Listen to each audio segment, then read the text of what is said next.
going to address the issue of a good city from the point of view of what would be a good urban labour market. And I'm going to do this by giving you an overview of the social polarisation debate,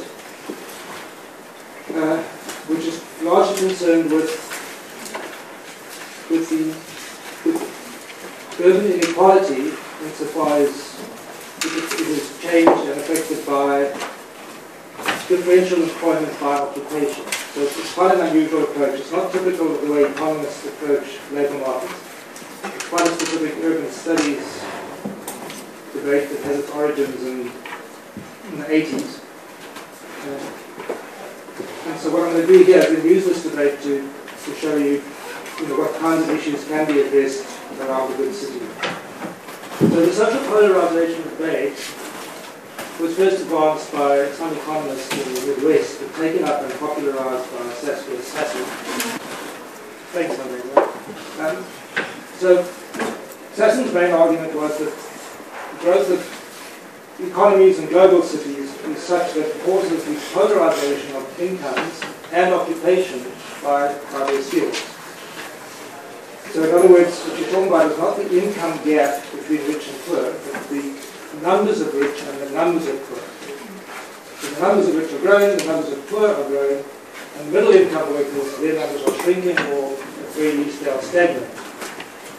So society is changing structurally to become one which is socially divided by very large numbers of poor and very large numbers of rich. And you can see how that's very different to what we would think of as a good society or a good labour market, in which most people should be earning in the middle income, and relatively few would be earning very high wages, and relatively few would be earning low wages. So let's investigate the idea of this good labour market. What we would want to see, ideally, is well-paid, permanent and full-time jobs, with generous benefits in the form of pensions, healthcare, paid sick leave, holiday leave. But also, as far as the polarisation debate is concerned, we would want to see an earnings distribution in which most workers earn middle income wages. And of course, going along with that, which is not to be forgotten, is a low unemployment rate. Now, I wanted to introduce you to the standard international classification of occupations. This is pretty much the tool. This is the kind of basic conceptual apparatus that people use for measuring employment trends. And it's very useful because most statistics bodies that collect statistics use it anyway. So what we've got at the high income end are managers and professionals, and to a less extent technicians and associate professionals. These are the high income occupations. These are the ones obviously growing. Then in the middle income group we've got clerks, service workers, manual jobs. These buttons are so close to you. Manual jobs, both skilled and semi-skilled machine operative jobs, and low-income jobs are usually classified as unskilled elementary jobs. So we use these concepts to describe different kinds of workers and their associated incomes, and we measure the trends over time. So just to give you some idea here, economists mostly use prices of labour to study employment change. They look at employment change, obviously, and then they study incomes and earnings. What we do in the urban studies debate is we study the relationship between earnings and occupations. And we do this because occupations are qualitative descriptions that describe economic activities. And so by describing economic activities in these qualitative terms, we can understand what it is that changes in economic production and how that affects earnings distributions. So for example, we can debate about the decline of middle income manual jobs can be well understood if we study case studies of factories or any other businesses to understand the way that middle income jobs are affected by the introduction of machinery or other kinds of automation, or whether in fact entire industries might be cause the decline of middle income annual jobs. So it's a way of understanding why these long-term changes in inequality take place.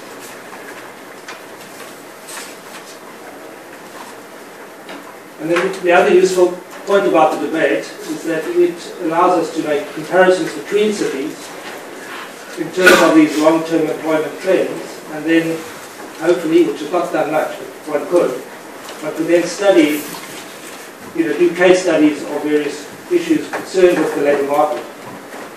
So one of the big arguments in this debate concerns the social wage, or what we often call unemployment benefits. These are obviously benefits that unemployed workers receive while they're unemployed, and they sometimes are very long-term. They cater for long-term or chronic unemployment. And the argument here is that when a state provides unemployment benefits, this tends to reduce the growth of low-wage jobs, because unemployed workers who are low-skilled are not forced to take low-wage jobs. They have an option of choosing to live off unemployment benefits. Even though the benefits are small, they might be enough to entice them away from a low-wage, arduous low-wage job. Okay.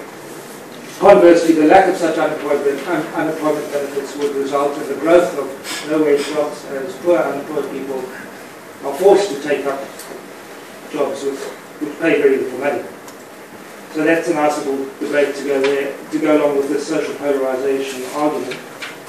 And what you can do is study cities with and without these unemployment benefits to try and work out what the impact might be.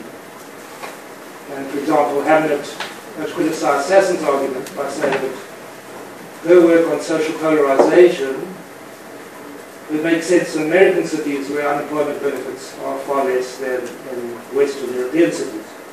And as a result, he argues Western European cities do not experience polarization. In fact, low-wage jobs do not grow much at all. Instead, there's only growth in middle-income and high-income jobs. And he calls that professionalization. Okay, turning to the issue of migration, this is also a useful point of comparison. Large numbers of low-skilled immigrants are argued to increase the numbers of low-wage jobs, either because the economy demands them or because by arriving they create the jobs. Okay? Whatever the case is, there's a relationship between migration of low-skilled immigrants and social polarization. And again, the argument is that Western Europe is different to the United States because there are fewer migrants, fewer low-skilled migrants. As a result, you don't find polarization. And you could do this for a number of different issues. So what I'm going to do next is talk about or to show you visually some of the results that scholars have presented. Now, people who have contributed to this debate have done so with case studies of cities all over the world. I've worked on Johannesburg, Durban and Cape Town. I've seen work done on Taipei, work done on Singapore, Sydney, Hong Kong, as well as London, Los Angeles, San Francisco, I presume now. So it's a nice international debate with comparisons between cities from the north, the global north and the global south. So here's a result from London, and you can see this is the measurement of the percentage of all employment over 30 years. And what you can see is that the percentage of professionals and managers has grown over time. Middle income or possibly high income groups in here have stagnated, grown very slightly. But look what's happening to manual work of all kinds. It's declining steadily in relative terms. So the argument for London is in fact that there is no social polarization. Instead of the growing inequality between large numbers of low-skilled workers or low-wage workers and large numbers of high-income workers. Instead, the employed workforce is becoming more and more well-paid alongside a growing unemployed workforce. So that's one of the debates, one of the arguments in the debate. Los Angeles here looking at a slightly different measure. These authors take occupations and then they put them in deciles according to their average incomes, which is a bit of a way economists would do it in my view. It strips it of, the occupational content. So you're left with the wage again, which I don't like. But this is the sort of thing that's done. And you can see that for Los Angeles, there's quite a strong case there for polarization of the labour force, at least using this kind of measure. And here's another one in the same paper, comparing it with San Francisco, which shows a completely different pattern. Here we have what is clearly what Hamlet would call a professionalizing pattern. Most of the increases are in these high-income deciles. And here's something from our own work on Johannesburg. What this one does is shows you also, this shows you a certain, this shows quite clear polarization according to this kind of measurement. And what I've also done is I've shown how putting occupations in these deciles can be further enhanced by showing where the different occupational groups fit in. And this shows quite clearly that elementary, unskilled manual jobs fall into the lower three deciles, and managers and professionals fall into the top two. So it's quite reassuring that, in fact, these categories, these occupational categories actually mean something. Another way of doing this is to look at it using just three groups: low income, high income, and middle income. And this again is Joburg again, the same results. But it shows you, in fact, that depending on how you conceptualize what is middle income and what is not, you get a professionalizing trend here instead of a polarizing trend. I'm not saying that the results make no sense. They do. It's not a contradiction. It's a statistical aberration, if you ask me. But that's the kind of work that can be done. So let's now turn to issues of how we understand causes in the change in the occupational structure. The main ones here are deindustrialization. So the debate is whether or not the decline of manufacturing employment causes occupational and earnings polarization. There's the issue of the social wage, which I covered earlier. Do unemployment benefits reduce the growth of low-wage jobs? And does it increase unemployment? Similarly, the minimum wage, does that reduce the growth of low-wage jobs and increase unemployment? Or in fact, does it increase the amount of middle-income jobs by raising the low-income wages without raising unemployment? There's also the issue of low-skilled migration. Does it cause low-wage jobs to grow? Or does it cause increased unemployment? Or are ethnic and racial minorities, especially the poor ones, are they concentrated in these low-income jobs? And finally, mechanization and automation. Does it cause occupational and earnings polarization, or does it in fact result in professionalization?